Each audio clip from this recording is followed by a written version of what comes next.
my favorite stories from this summer was one night when we had just finished dancing and then sharing the gospel with the whole crowd, and 4 Muslim girls walk up, and they had missed the message. They didn't know what was happening, and one of the girls walked right up to me and she said, "What are you doing here? Where are you from?"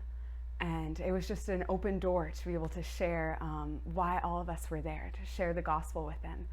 And I started just telling them about God, about who He is as a father, and how He cares for them and delights in them. And there's nothing they can do to earn His love, but He desires them. And me and another girl on our team, we got to pray for them, and we gave them these books about Jesus. And they were so happy to receive the books, and were so happy to just talk with us. And afterwards, we parted ways, and the last thing she said is, "Wow, I hope we get to see you guys again someday." And I was blown away just by the openness of their hearts. Time after time, we talked with Muslims, we talked with atheists. Twice I got to share the gospel with people that had never heard about Jesus before.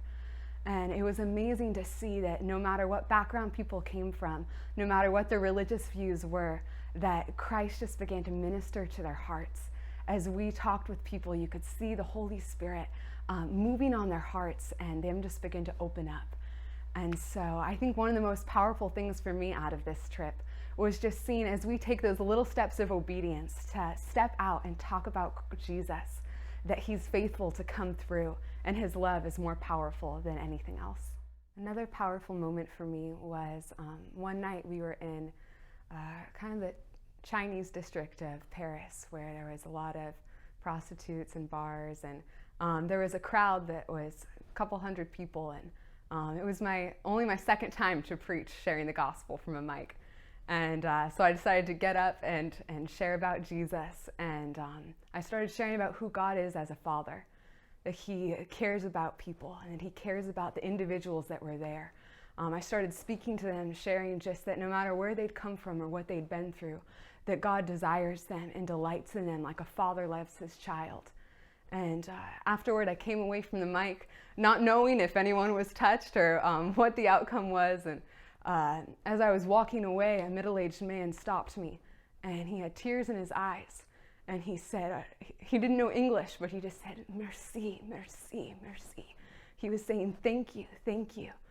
And I don't really know French, but I asked in kind of a broken English and sign language if I could pray for him.